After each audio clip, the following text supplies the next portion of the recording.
jërë ngeen jëf mbokki internet yu ñu suivre seen site d'information Sénégal 7 ginnaaw ba leen ñëw bu baax a baax di leen ziar di leen jox seen wàccuwaay di am mbégte booy ak kontante ñëwaat ak yéen seen émission Ngoonu Kaan Ngoonu Kaan tey nag tey lu ci gën a fës moom mooy tey suñu gaynde ni entraîné nañ tey mais à huis clos tey benn presse duggul assisté li nga xamante ni moom mooy si séance d'entraînement bi li ko waral nag moom mooy ku ne xam na ni jóge nañ ci phase de groupe bi dañuy jëm ci beneen phase compétition muy phase à éliminatoire direct phase ak éliminatoire direct nag Sénégal nag moo ngi war a jonganteeg Soudan nekk adversaire boo xamante ni suñ gaynde yi miin nañ leen bu baax a baax xam nañ leen bu baax a baax parce que ñaari équipe yi ñoom ñaar ñoo bokkoon li nga xamante ni moom mooy ci éliminatoire coupe du monde bi nga xamante ni moo war a am fële ci États-Unis Canada ak Mexique ñoo bokkoon benn groupe Sénégal nag war a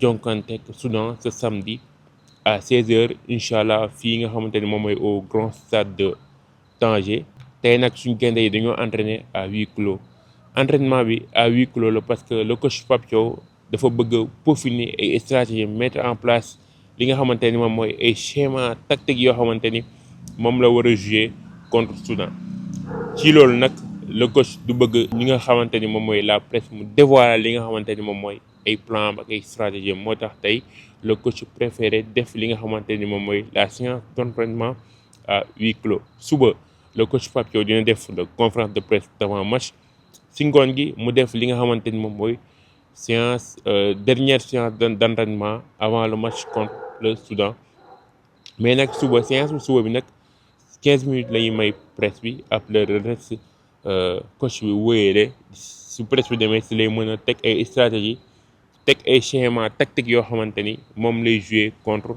Soudan bu ñëwee nag si historique des confrontations entre le Soudan et le Sénégal Soudan ak Sénégal joué nañ 5 fois si 5 matchs yi Sénégal gagné na ko 4 fois ñu nul benn yoon. Première opposition entre le Soudan et l'équipe nationale du Sénégal remonte en 2012 en match amical fi nga xamante ni moom mooy à Dakar.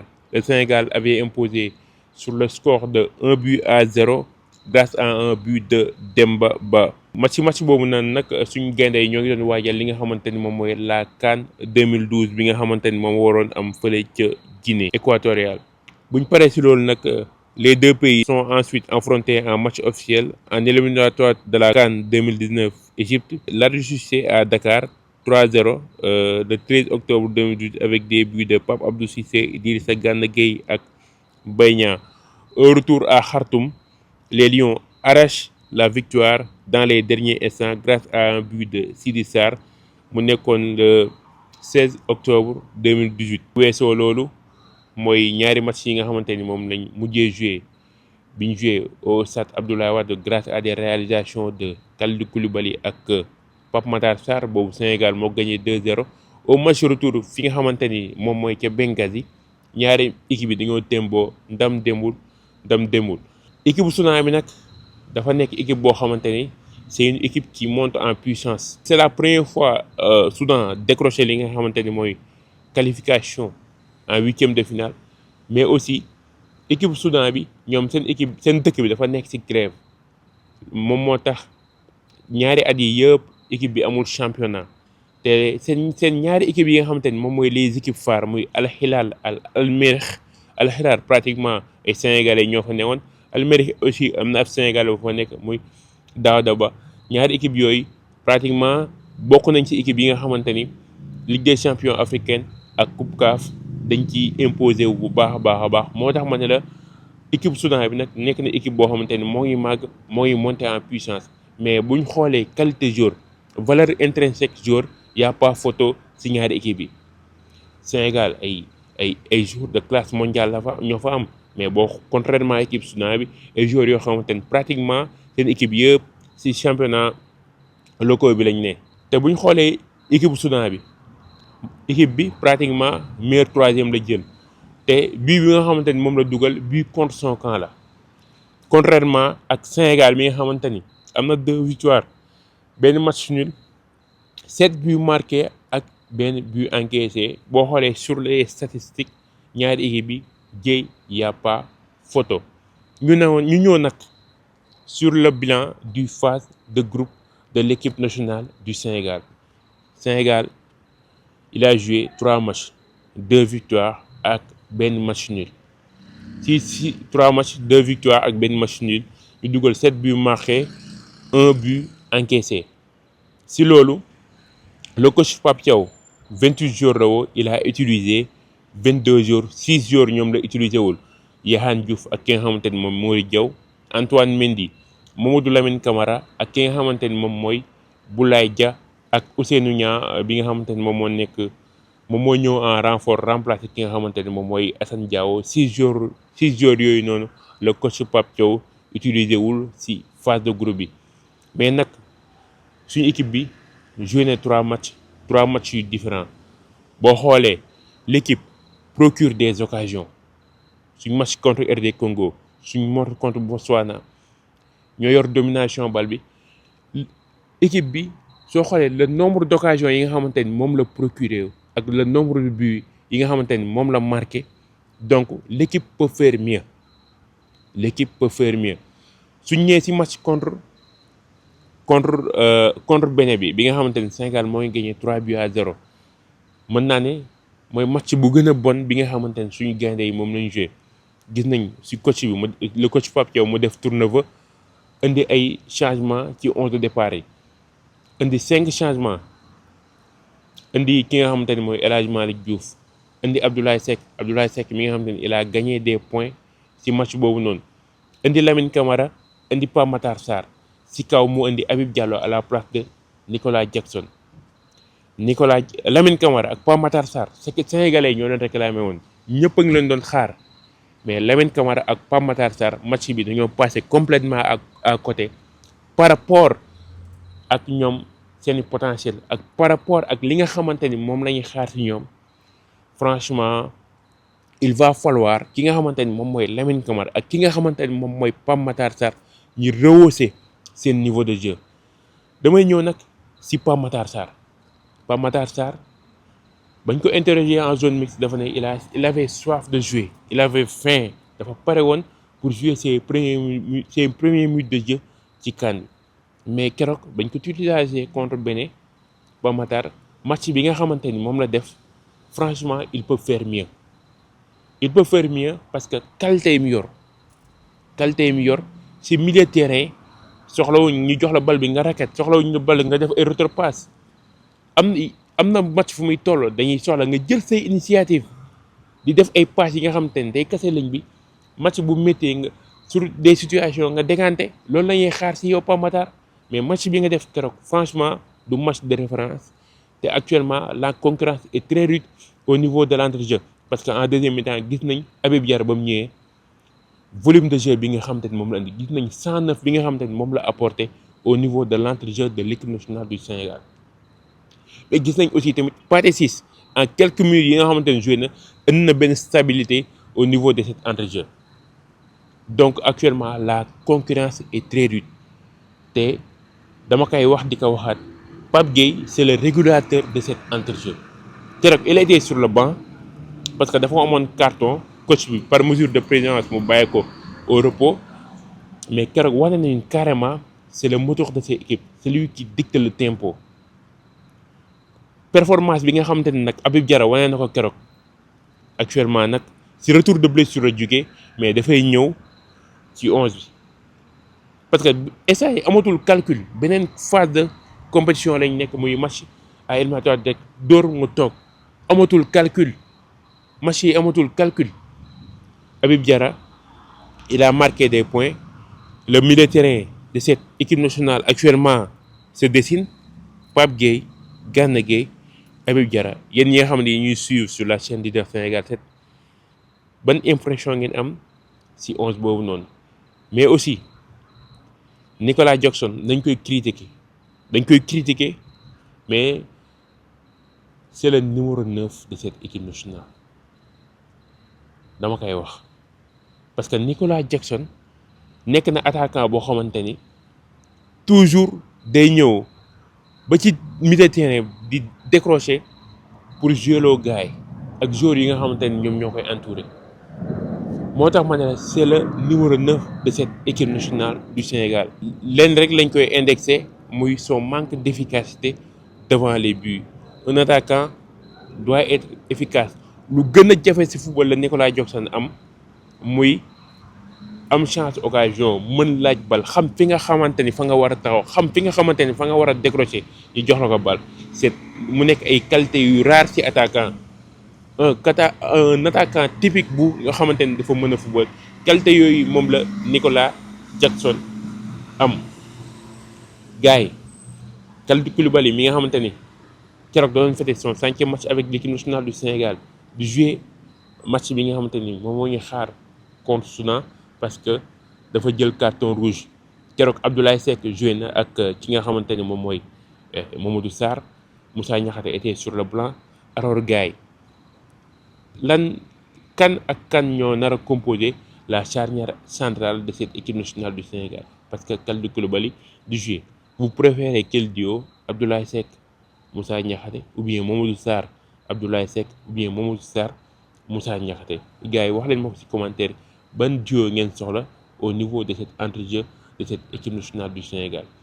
Suñu émission Ngoonu Kan tey gan bi ñu dalal moom mooy monsieur Ndiambé Diop, le président d'organisation de la fédération sénégalaise de football. Tey moom lañ teyal tey waxtaan ak moom lépp li nga xamante ni moom moo jëm ci côté organisation, côté logistique, mais aussi defal nañu li nga xamante ni moom mooy le bilan de la phase de groupe de l'équipe nationale du Sénégal. Dieye Samb ñu déglu la réaction de Ndiambé Diop soogay ñëwaat ci plateau bi.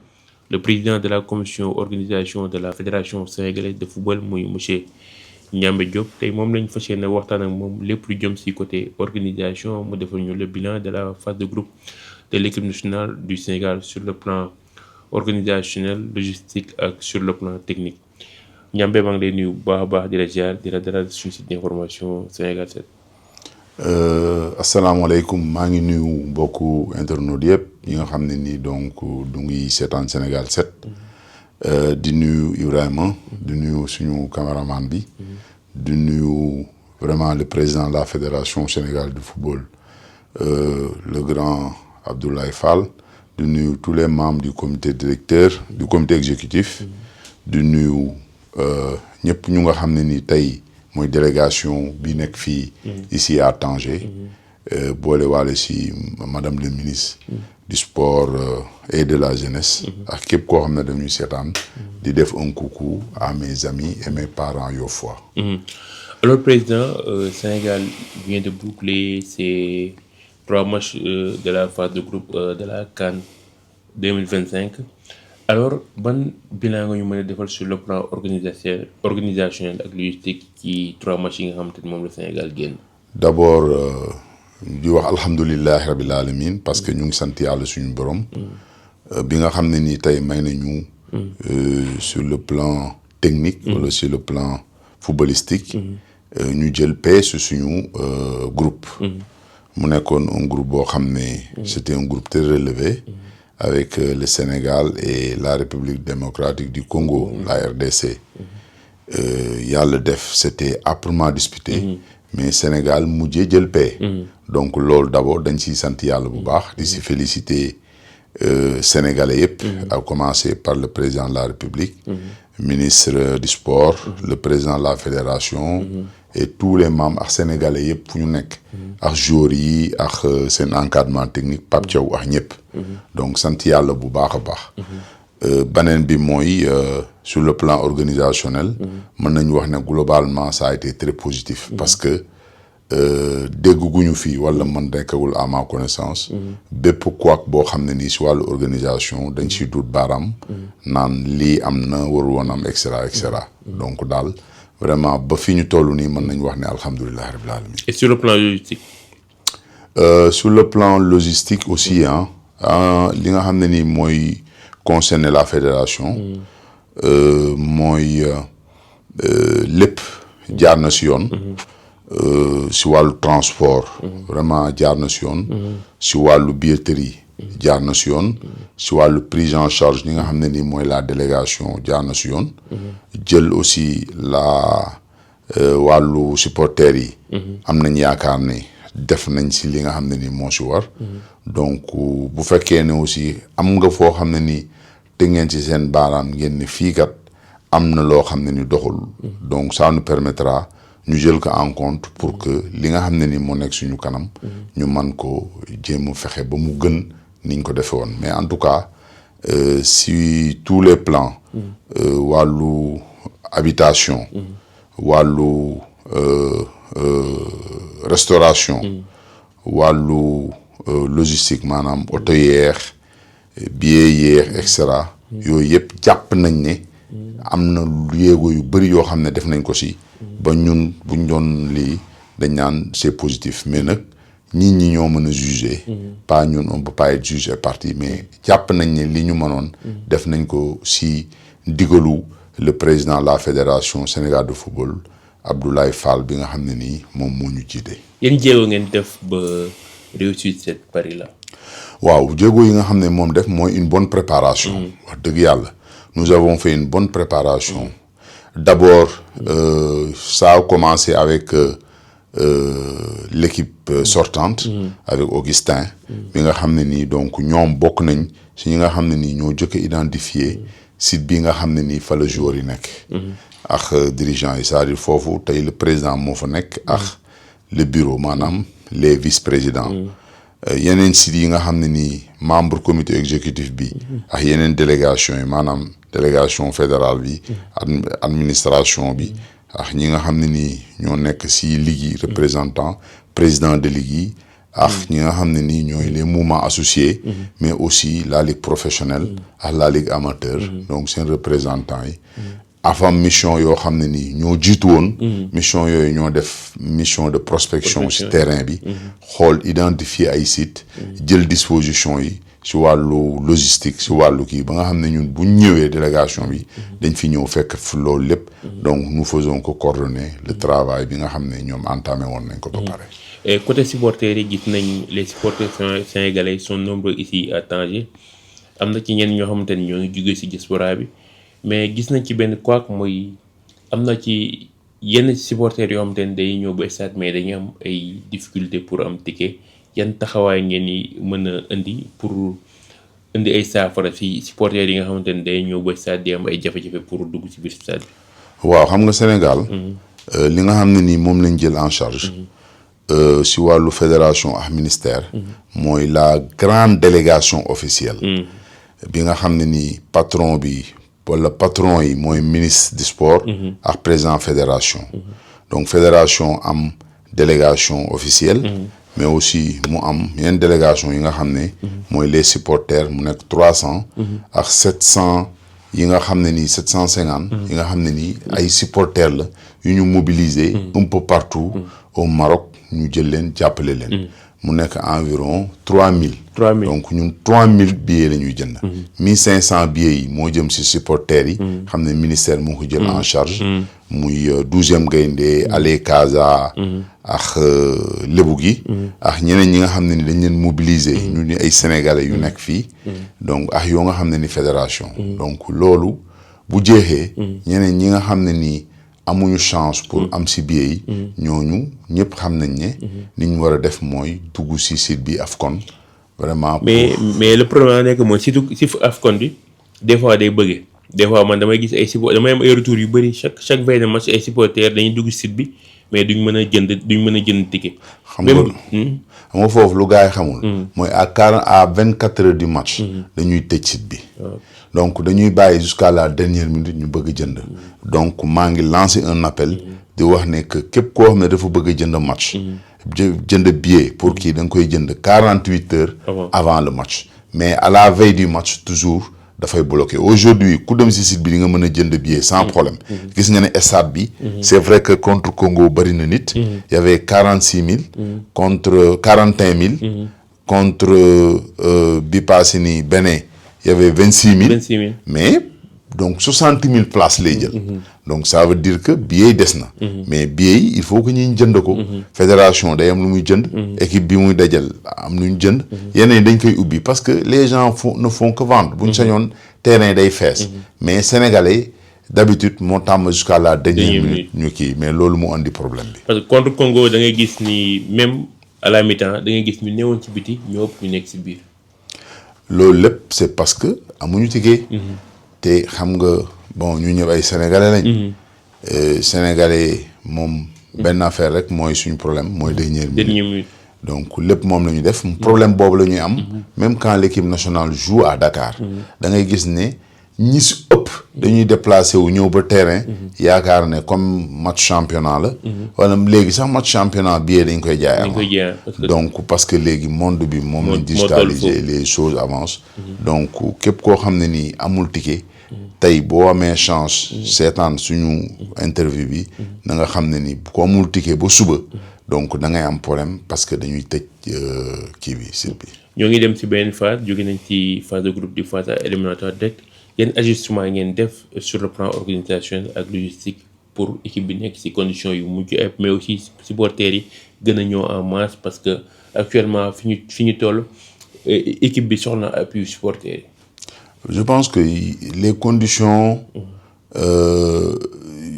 li nga xam ne ni moom lañ fubalee phase de poule bi c'est des conditions yoo xam ne am na solo donc même condition yooyu moom la ñuy kiiwaat mooy gën si yokk ni ñu si gën a yokkee mooy en ce qui concerne les joueurs et la délégation officielle ñu fexe ba gën a ñaax gën a renforcer pour que ñu nekk en sécurité ñu gën a nekk en quiétude ñu mën a dem vraiment foofu te loolu wax dëgg yàlla si fekk ñu ngi koy respecté entraînement yi tey gis nga entraînement c'était à guichet fermé quel que soit par ailleurs quelle soit la personne on respecte li nga xam ne ni ce sont les directives du staff technique donc loolu suba c'est ouvert pour 15 minutes après le reste kii donc même au niveau de l'hôtel même si hôtel bi quelque part si beneen côté bi am na ñoom possibilité parce que hôtel bi dafa ngand benn côté bi lañ kii mais côté bi nga xam ne nii moom lañ kii moom lañ loué c'est vrai que des Sénégalais yu am pour war fa ñëw seet ku ñu war a seet dem ñu nga fa mais aujourd'hui mën nañ wax ne que vraiment respecté nañ procédures yi respecté nañ normes yi respecté nañ règles yi ba ñoom ñu nekk dans de bonnes conditions conditions yi nag si la ñuy demee samedi incha allah kii li si ki am solo rek mooy en ce qui nous concerne nous supporters en ce qui nous concerne nous Sénégalais quelles que soient les composantes supporters journalistes joueurs sénégalais lambda ñi nekk si dëkk bi ñu ñëpp l'union sacrée autour de l'équipe ñu tàll loxo suñu loxo ñaan yàlla bokk benn kii kenn bañ a def luy yàq kenn bañ a def loo xam dañ di polémique si biir tanière bi parce que quand on parlera de polémique au sein de la tanière xamal ne ça concerne tout le monde journaliste du si mucc ça c'est vrai kii toogan këram du si mucc xalif général du si mucc keneen du si mucc parce que aujourd'hui le Sénégal va entre guillemets en guerre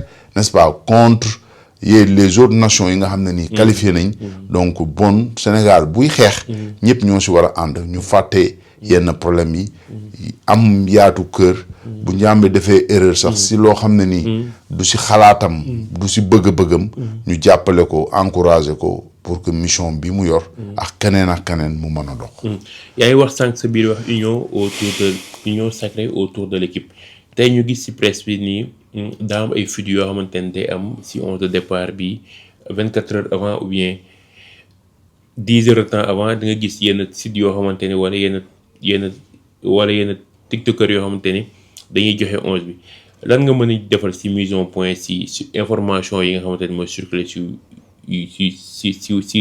ci toile bi te actuellement équipe bi dafa soxla benn concentration maximum ñun ñëpp ñu ànd am benn objectif muy décrocher suñu deuxième étoile. xam nga du ma dugg au fond du sujet mais damay wax en ce qui li ma xalaat man pour man y a des choses yoo xam ne yuy déstabiliser le groupe yu déstabiliser la tanière yu déstabiliser Sénégal man pour man wax dëgg yàlla du ma journaliste de mais journaliste war na ko mën a noppi d'autant plus que newul loo xam ne dafa extraordinaire xam nga donc c'est des choses yoo xam ne mën nañ ko baalante suñu biir quel que soit par ailleurs parce que ki nga xam ne nii moo nekk si tanière bi quel que soit rôle bu mu joué même mu nekk un simple membre du COMEX yorul commission wala extra wala ku mu mën doon mais yaakaar naa mission ñëw ba fii mooy fexe ba ñu nekk dans de bonnes conditions dem final jël coupe bi bon li nga xam ne nii kenn jógtew si pour yàq waaye ngalla nañ koy baalante suñu biir ñu concentré wu sur l'essentiel. Sénégal ñu ñëw un peu sur le plan technico-technique Sénégal joué na 3 matchs 2 victoires ak benn match nul suñu dernier match bi ñu gis le coach a opéré 5 changements par rapport ak 11 titulaires yi. Quels sont les enseignements à tirer sur les 3 matchs yi nga xamante ne Sénégal joué na ko. Mais c'est très positif. Moi je pense que sur une possibilité de 9 points. Nous avons eu combien de points? 7 points. Donc c'est largement la moyenne. Donc alhamdoulilah c'est positif. beneen bi mooy lu ñu doon xëccoo mooy jël paie. Donc on est sorti premier du groupe. Donc bon alhamdoulilah. Donc s'il y a des résultats ça veut dire que sur le plan tactique. Donc ça fonctionne, ça marche. Maintenant nag nous les Sénégalais. Comme d'autres nous sommes tous des acteurs du football. Nous sommes tous des techniciens. Nous sommes des joueurs. Nous sommes etc. Chacun dit ce qu'il pense. Parce que jàpp na ne lii moo gën. Mais li si am solo mooy li entraîneur bi di def te am si ay résultats. te aujourd'hui mën nañ jàpp ne am na résultat bon alhamdulilah. Donc sur le plan tactique et technique. c'est positif. Félicitations à Pape Thiaw. Félicitations à Pape Thiaw. Sénégal war a jouer 8e de finale war a jànkonte ak Soudan boo xoolee sur le papier le Sénégal part largement favori naka la équipe bi war a aborder match yi pour sortir de ce match avec un résultat positif. bi nga xamante ne day permettre Sénégal mu décrocher bien pour les quarts de finale. Comme niñ def rek pour les autres matchs. C'est-à-dire c'est une compétition c'est des phases finales. Comme on dit match kuñ doon nga toog la. match kuñ doon nga toog nag. yaakaar naa équipe toutes les équipes se valent. équipe yëpp ñoo yam. et il faut apprendre à respecter l'adversaire. C'est-à-dire quel que soit par ailleurs. C'est vrai que le statut de favori bi ñu jox. ñu ngi koy accepter. mais avec beaucoup de modestie. booy dugg si terrain bi. da ngay ñëw pour football gagner. football dans le sérieux n'est-ce pas dans l'organisation et cetera. et donc loolu moom lañ nar a taxawee match bi. donc je suis pas technicien mais je sais que globalement. idée boobu noonu lañ am. on se laissera pas berner. on se laissera pas ñu nax ñu. pour ba ñu bañ a génn ci match bi. mais le temps qu'il faut l'organisation qu'il faut tout ce qu'il faut pour mën a aborder match bi donc ñoo ngi ci et jël nañ disposition yooyu. Le Sénégal va jouer son match sans son capitaine Kalidou Koulibaly. Kalidou Koulibaly mi nga xamante ni keroog moom la doon faire 5e match avec l'équipe nationale du Sénégal contre Soudan de jouer est-ce que du doon handicap ci équipe bi. Bon félicitations d'abord à Kalidou pour son 5e match. Vraiment di ko féliciter bu baax mu nekk un capitaine courageux un bon capitaine. Un Sénégalais quelqu'un qui aime le Sénégal qui aime le drapeau. et qui se donne à fond chaque fois sur le terrain et en dehors du terrain. mais une équipe c'est une équipe. c'est 28 joueurs. donc 28 joueurs il y a d'autres joueurs qui jouent dans de grands championnats. et qui sont capables de gérer. n'est-ce pas donc comme Kalidou comme etc. Donc il sera remplacé et d'autres sont là et j'en suis sûr que ils se donneront à fond comme Koulibaly pour pouvoir vraiment yaakaar bi ñu amoon ci ñoom du fay yaakaar boobu noonu mu nekk réalité. ñi lay jaajëfal bu baax a baax ci disponibilité bi nga xamante ni moom nga ñu joxante ñu waxtaan ak yow ci bilan wu Fata Group bi ci côté organisation logistique ak technico-tactique ñi lay wax lan mooy sa mot de la fin. Merci beaucoup d'abord Ibrahima encore une fois de plus de remercier waa Sénégal 7 mais encore l'union sacrée derrière l'équipe n'est-ce pas donc et autour de l'équipe comme on dit ñu ñëpp ñu boole bàyyi cooli bàyyi kii parce que comme je dis l'ennemi du Sénégal c'est le Sénégal donc ñun wax jiguñu nañu boole ànd dem j'ai l'information comme quoi que ne vraiment am na ay xalif généraux yoo xam ne vraiment ñu ngi derrière l'équipe di supporter di ñaan di joxe sax ay ñaan pour que équipe bi mën a triompher donc ñu xool ci ñëpp xool ci sénégalais yi ñi nga xam ne nii ñoo nekk ñëpp di ko suivre ci diaspora bi Sénégal ak ñi fi nekk donc vraiment boole la main dans la main ñaan yàlla suñu borom mu may ñu ndam donc di souhaiter bonne chance à nos lions. Merci beaucoup. Merci. buñ paree ci ñambe nag tey suñu rubrique de découverte ki leen indil moom mooy Amina Fall nekk photographe bu ambitieux bi nga xamante ni actuellement ci CAN bi moo ngi bay waaram keroog am na benn photo bi nga xamante ni moom moo ko jël moo ko Edouard Mendy bi mu yoree serviette bi di couvert ki nga xamante ni moom mooy xale bi photo bi nga xamante ni ça a fait le tour du web. Amina Fall jël nañ ko waxtaan ak moom ci parcours am ci ay ambition am ci ay motivation am mais aussi naka lay dundee CAN bi nga xamante ni moom mooy premier CANam Dieye ñu déglu la réaction de Amina Fall soogee ñëwaat ci suñu plateau bi. Bonsoir, mon nom c'est Amina, plus connue sur le nom de Amina photographe. Photographe de manière générale et spécialisée dans le domaine du sport. Ban année nga nekk photographe? 2024, j'ai commencé à photographier en 2024. 2024. Oui. Début. Ñaata at nga def photographie? 1 an. 1 an. Oui, 1 an juste. 1 an nga def ñaata compétition?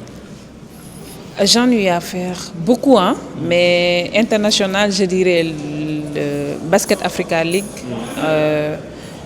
Ligue des champions féminins au Maroc. Et encore, je reviens encore pour faire la Coupe d'Afrique des Nations. 2024, 2025, nga def loolu lépp. Est-ce que doo toog ci yàgg nga ni je suis fier de moi? Oui, parfois. Parfois, quand même, j'arrive à me dire ce terme. Maintenant, je suis fière de moi et de ce que j'ai eu à réaliser et tout. Mais encore, j'ai encore beaucoup faim parce que bëgg naa def yeneen compétition internationale en tant que photographe, en tant que femme photographe plutôt. Bëgg naa def yeneen compétition comme la Coupe du Monde, Inch'Allah. Lan moo la dugal ci photographie? Alors moi, j'ai toujours été passionnée de la photographie, de l'art, de tout ce qui va avec, hein. Mais aussi lu ma gënoon bëgg d'habitude moom mooy di figer ay instant ci photographie. Loolu moo ma gën a neex, di rendre les gens heureux, di leen photo ñuy kontaan. Contentement boobu may gis ci nit yi, je pense que loolu moom moo ma gën a motiver, moom moo ma gën a passionné aussi. Yan problème ngeen di jànkuwanteeg ci liggéey bi? En tant que photographe, il y en a beaucoup aussi, hein, et j'aimerais aussi dénoncer ça, moi, comme problème d'accréditation am ci yenn match yi. Parce que ñun suñu matériel yi kenn jëndaluñu ko. En tant que photographe, ñun ñoo am suñuy matériel bopp, ñun ñoo jënd suñuy matériel, financé ko ci xaalis bu bari aussi, ñëw pour yenn grand événement yi di ko couvrir, di ko def ak amour, ñu lay téye parce que juste duñ la may jox accréditation. Man pour man au contraire, nit yi dañu gën a war a motiver jeunesse yi, dañu war a gën a motiver nit koo xam ne dafa nekk ci passion am, ñu gën ko jàppale bu baax daal. Bokk na ci problème bu ëpp importance moom mooy problème d'accréditation et de chasuble aussi. Surtout. Oui. Mais wax nga sànq ni da ngeen liggéey ay moyens, da ngeen investir ay moyens yu bari pour photographier, mais est-ce que da ngeen am après retour sur investissement? Ouais, am na ñoo xam ne peut-être ñu ngi ciy gis seen bopp yana, mais comme ñun ñi nga xam ne ñu ngi doog a door tamit xam nga rek ñaan nañ yàlla bokk li ñuy am nii akus néew ñu am lu ko gën a bari wax dëgg yàlla, parce que ay ndaw lañ, bëgg nañ liggéey bi, bëgg nañ lu ñuy def te aussi yaakaar naa ne ñu ngi ciy wone ni maanaam am nañ ci tuuti xarañte, am na luñ ci yàlla may. Donc luñ ci ñaan yàlla mooy ñu gën ñu jàppale rek, jox ñu suñu gëdd en tant que Sénégal aussi nga nekk doomu réew. Donc vraiment war nañ ñu gën a motiver, gën ñu jàppale, te nit ñu mën a jàppale mooy jox ñu ay emploi aussi, ay liggéey yu baax. Des fois nga photo match ba pare nga gis ay joueurs jël say récupérer say photos sans sa autorisation, est-ce que mën na la dal? Ouais, mës na ma dal plusieurs fois aussi, hein, parce que d'habitude man mes photos je les poste sur mon Instagram et da ngay gis koo xam ne day jógee fële ñëw ci laat affaire yi posté ko, dagg sa logo parfois mën na ci bàyyi sa logo mais du la tagué. Donc li ëpp importance moom mooy que ñuy tagué photographie, parce que koo xam ne da ñëw photo la, lu ëpp solo mooy nga crédit ko, parce que wàññiwu la dara en retour quoi. Te photographe lu ko gën a mën a kontaan loo mooy tagué. Et si premier match équipe nationale nga def benn photo boo xam ne ça a fait le tour du web, mooy photo bi nga photo Edouard Mendy mu yor serviette bi di wet xale bi ba nga photo après nga xool 2 heures 3 heures de temps après mu def tollé def tour du web, lan nga ci sant? satisfaction parce que loolu noonu ça prouve aussi que ku nekk ci ñun am na part d'humanisme en fait. Nit ku nekk ci ñun rek am na yërmande boo xam ne dafa nekk ci moom buy jógee ci moom di dem ci moroomu jullitam que ça soit humainement quoi c'est naturel en fait donc man mii ko photo sax bi ma ko gisee noonu ça m'a beaucoup touchée en tant que femme et c'est sensible aussi de voir que am na nit yoo xam ne ba tey ñu ngi veiller à la sécurité wala di bàyyi xel nit être attentionné à ce point sur les femmes parce que l'enfant aussi c'était une femme aussi quoi qu'on puisse dire une jeune femme donc on le protège comme ça pour des choses très simples aussi ça m'a rendu beaucoup très fière aussi. Très fière ba photo bi dafay tollé sur les réseaux yenn message ma jot seen waa kër ñu ne la Amina yaa ma maman surtout parce que man damaa nekk koo xam ne samay parents ñoom ñoo ma gën a jàppale ñoom ñoo ma may fit parce que dama ñëw ci domaine boo xam ne c'est très masculin te ki ma njëkk a jox fit ci domaine bi ma nekk moom mooy sam papa mais yàlla dafa def lu gën il y a 3 mois avant juste may ñëw ci Coupe d'Afrique bi te bëggoon naa sama yéene mooy mu fekkee woon lii nii yëpp ma nekk di dund comme quoi que j'ai eu à prendre une photo magnifique de la CAN bëggoon naa mu fekk ko fi mais je sais que yàlla noonu la ko bëggee noonu la ko yàlla dogalee mais sama yaay mi fi nekk tamit elle a été très contente vraiment bi mu ko gisee dafa ma wax automatiquement photo du jour loolu la commentaire ci sama photo vraiment et toutes mes amies aussi m'ont beaucoup félicité et beaucoup encouragé aussi. boo ko wax sa biir wax sa waajur góor bëggoon na mu fekkee sa réalisation yi ngeen nekk di def nii mais malheureusement suñu borom jëlee ko ñu koy ñaan suñu borom xare ko àjjana. amiin mais lan nga yëg après photo bi. Voilà parce que man comme li ma lay expliquer rek mooy que ne tey ku sañoon foo mënti dem say turu waajur da lay topp.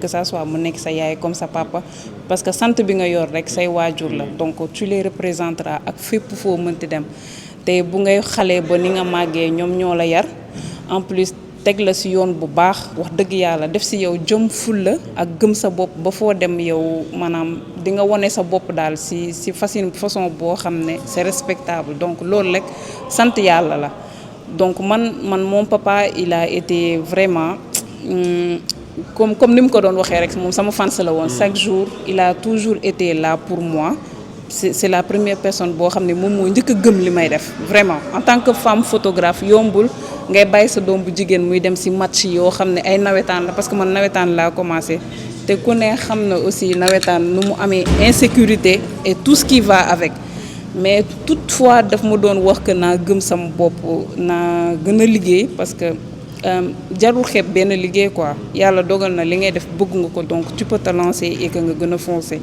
et jusqu'à présent il est plus là mais ay waxam day résonner toujours ci man te lépp li nga xam ne def na ko ci man j'aimerais aussi le rendre beaucoup plus fier incha allah. ñu aussi gis nañ aussi benn photo bu def tollé sur les réseaux nga taxaw yor sa appareil sol taille basse ak climat wu Maroc bi nga xam ne ni mu seddee foofu lan nga bëggoon wane exactement. Voilà donc man en tant que femme déjà ku nekk xam na jigéen part de féminité c'est naturel en vrai. part de féminité dafa nekk ci bépp jigéen c'est naturel jigéen bu nekk dafay bëgg ay affaire de voilà jékki-jékkal donc man je pense que lu ñu gën a représenter ñun Sénégal ci jigéen moom mooy taille basse loolu moom je pense que Afrique yëpp xam nañ ni que jéegu Sénégal taille basse la mais bi may ñëw soloon naa pull mais c'est juste que bëggoon naa immortaliser moment bi malgré lu mu sedd ma ne waaw dëggantaan lu mu xat-xat daal foog ma wane sama taille basse et c'est ce que j'ai fait et voilà quoi comme Sénégal rek dafa bëgg doomu réewam dafa bëgg tamit ku gëm boppam ku complexé wul photo yooyu tamit bokk na ci photo yu ñu gën a partager ci samay posts. Alors naka nga gisee la qualification pour les second tours de l'équipe nationale du Sénégal? waaw très contente et très fière d'être sénégalaise aussi d'être nga ñëw fii rek en tant que amateur de football rek. da ngay kontaan bu baax a baax parce que quoi qu'on puisse dire ils l'ont fait aujourd'hui ils ont imposé leur jeu leur technique et tout ce qui représente le Sénégal moom mooy gëm sa bopp te tey loolu lañu ñëw dëggal ñu marqué 3 buts malgré que am nañ rouge de notre capitaine donc mais malgré tout ça ñoom ñëw nañ ñu dëggal seen bopp et actuellement ñu jël premier suñu poule ce qui fera que tamit dañuy des temps jeu dañuy continuer nekk temps jeu éviter nañu déplacement bu énorme ak d'autres coûts donc actuellement alhamdulilah.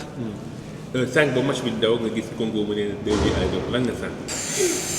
Beaucoup de stress mais c'était très stressant en vrai parce que ñun ñu ngi toog mais suñu téléphone yi ñu ngi xool score Congo ce qui veut dire aussi que malgré tout même bu nekkee photographe nga sax billahi tu es le premier supporter de ton équipe parce que ñun li ñuy def yëpp passion moom moo ñu ci dugal mais tamit bëgg sa réew la tamit donc alhamdulilah yàlla bu mu dogalee tey jii nii même su nekkee Congo marqué na 2 ñun ñu def 3 et on est resté première macha allah. ñun joué match bu métti ku ne xam ne Sénégal joué na 35 minutes yoo xamante ne amul occasion yéen ñi jege kaay ba Ablaye Seck bëkkee bal yow naka nga réagir. mais on était très content jug naa foofu moom di jubiler comme ñëpp. même su nekkee photographe nga amul dara foofu noonu foofu sa deretu Sénégal bi moom mooy wax parce que da ngay far naturellement même su nekkee dañuy wax waa journaliste warul far mais c'est naturel en vrai yow boo koy def sax doo ko tey donc on a été très très contente parce que xam nañ ne ñun bu ñu dugalee tamit dañuy dugalaat ce qui s'est passé comme tous les matchs donc dañoo xamoon ne carrément c'est une évidence comme que réussir nañ marqué rek dinañ xamaat fi ñuy jaar. lan ngay tàggatoo avec les amis internautes du Sénégal ak ñi nga xam ne ñu ngi suivre di la motiver di la gën a ñaax ci liggéey bi nga nekk. di leen sant di leen gërëm tamit parce que je pense que motivation dafa nekk lu am solo que ça soit ak ci nit ki métier bu mu mënti doon mais nga nekk ak ay nit yoo xam ne dañ lay encourager dañ lay jàppale dañ lay soutenir man. Je reçois beaucoup de soutien, énormément de soutien. Et ku nekk xam na jigéen façon de nu muy comporter woo wala nu mu del ay mel ay xalaatam et tout mais chaque jour nit yi dañ lay motiver ak sama moroomu photographe yi ma fi nekkal aussi ay jàmbaar dëgg lañ parce que ñoom laa ko sekkal ñoo jógee Sénégal ba ñëw ba fii ak taw beeg xam nga changement de climat yi seddaay bi fi nekk yëpp c'est énorme mais ku ci nekk ci ñun mu ngi ñëw xam ne li la fi indi moom mooy liggéey te chaque jour ñoom tamit ñoo ngi fi man si ñoom lay jàng ay góor lañ ñoom laa nekkal mais wallahi ci ñoom laa jàngee su ma egsee fii nii tamit ginnaaw yàlla tamit ñoom ñoo tax parce que au tout début bi may ñëw ñoom ñoo ma dalal ñu ñoo fi nekk ak man mënuma lim mais tous les membres de APSIS surtout les photographes sportifs du Sénégal man awma seen fay wax dëgg yàlla et je leur souhaite aussi beaucoup de chance et une très bonne CAN vraiment. duñ koy terminer rek moom mooy tey waa Allez Casa def nañ li nga xamante ni mooy répétition pour waajal match bi nga xamante ni moo ñuy xaar ce samedi contre le Soudan ñu xool l'ambiance électrique de Allez Casa tey fële ca hôtel Andalusia.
nekkoon seen émission Ngonou Kane ki leen koy présenté di Pape Ibrahima Ndiaye ci nekk ci ginnaaw muy le grand caméraman, le grand cadre Dieye Samb di nuyu tous les amis internautes de Sénégal 7 yi ñuy suivre depuis ba CAN bi commencé ba léegi. L'information en temps réel c'est sur Sénégal 7 gars yi restez scotchés sur Sénégal 7 pour ne pas rater l'information en temps réel ci CAN bi. di nuyu ñëpp ñu ñuy suivre coucou gars yi may suivre di nuyu le grand technicien Matar Sabali, Amadou Bamba Ngom, di nuyu waa Golf Sud, waa Mboro, di nuyu ñëpp waa Daara Jolof ku lim jum big up gars yi di leen jox dig daje ba ëllëg.